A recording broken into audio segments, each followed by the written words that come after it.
নমস্কাৰ। আপোনালোকে ইতিমধ্যে অৱগত যে অসমৰ মাননীয় মুখ্যমন্ত্ৰী মহোদয়ৰ বাল বিবাহ মুক্ত অসম গঢ়াৰ যি লক্ষ্য, সেই লক্ষ্যত উপনীত হ'বলৈ তেখেতৰ দিহা পৰামৰ্শ মতে অসম পুলিচে পদক্ষেপ লৈ আছে। আৰু যোৱা নিশাও অসম পুলিচে বাল্য বিবাহৰ বিৰুদ্ধে এটা বিশেষ অভিযান আৰম্ভ কৰিছিল।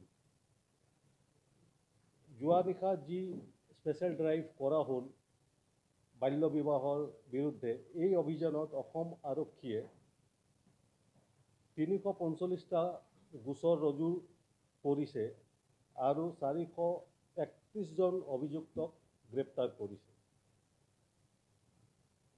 আপোনালোকে ইতিমধ্যে অৱগত যে ইয়াৰ আগতেও অসম আৰক্ষীয়ে সমগ্ৰ ৰাজ্যজুৰি বাল্য বিবাহৰ বিৰুদ্ধে অভিযান চলাই আহিছে।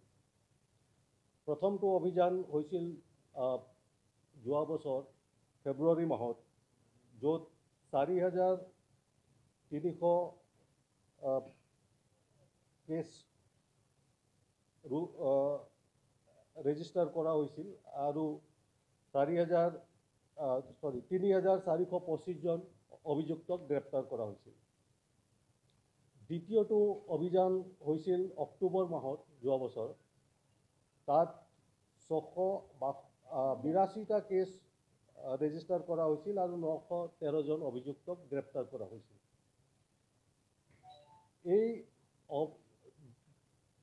দুয়োটা অভিযানত, প্ৰথম আৰু দ্বিতীয় অভিযানত যিখিনি গোচৰ ৰুজু কৰা হৈছিল, সেইবিলাকৰ ইনভেষ্টিগেশ্যনো ইতিমধ্যে সম্পূৰ্ণ কৰা হৈছে আৰু চাৰ্জশ্বিটসমূহ আদালতত দাখিল কৰা হৈছে।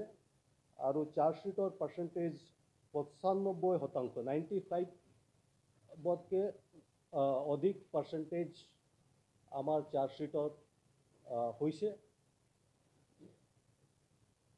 বাল্য বিবাহৰ বিৰোধী এই পদক্ষেপৰ যিখিনি পজিটিভ ইম্পেক্ট, ধনাত্মক যিখিনি আমি ইয়াৰ ইম্পেক্ট দেখা পাইছোঁ, সেই বিষয়ে মই আপোনালোকক দুআষাৰ ক'ব বিচাৰিম।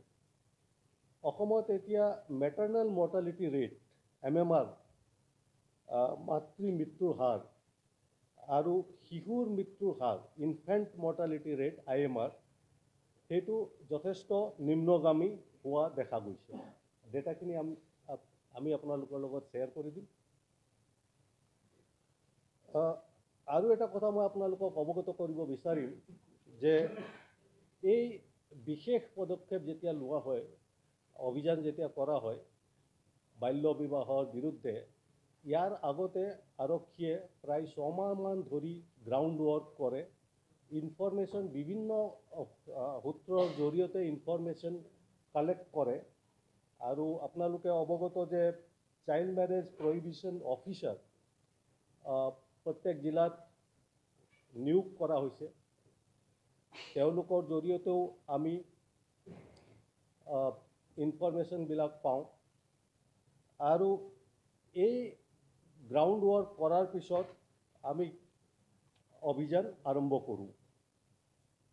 আপোনালোকে দেখিছে যেতিয়া ফাৰ্ষ্ট ড্ৰাইভ হৈছিল, তেতিয়া 4,000তকৈ অধিক কেছ ৰেজিষ্টাৰ হৈছিল আৰু 3,400তকৈ অধিক লোক গ্ৰেপ্তাৰ হৈছিল। দ্বিতীয় অভিযানত কিন্তু সংখ্যাটো হ্ৰাস পালে।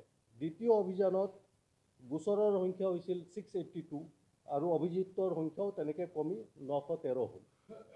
আৰু তৃতীয় অভিযানত, যিটো যোৱাকালি হ'ল, ইয়াত আৰু গোচৰ আৰু সংখ্যা কমিলে আৰু গোচৰৰ সংখ্যা হ'লগৈ 345 আৰু অভিযুক্ত গ্ৰেপ্তাৰৰ সংখ্যা হ'ল 431।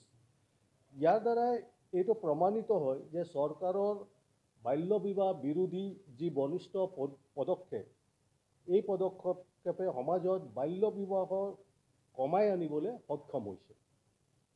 ধন্যবাদ।